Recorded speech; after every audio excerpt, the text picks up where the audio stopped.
মৃদু মন্দ বইছে বাতাস শরতের সন্ধেতে। আকাশে দ্বাদশীর চাঁদ, ফুলের সুবাস ছড়িয়ে চারদিকে। এমনই এক সন্ধেবেলা গোপাল ভাঁড়কে নিয়ে বেরোলেন মহারাজ। ঘুরতে ঘুরতে অনেক কিছু নিয়ে আলোচনা হলো, তর্ক বিতর্ক হলো দুজনার।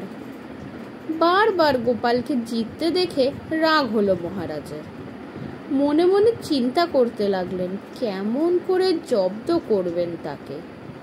হঠাৎ তিনি গোপালকে করলেন প্রশ্ন, বলো তো গোপাল, পৃথিবীর এমন কি আছে যা সকলেই দেখতে পায় না চন্দ্র ও সূর্য?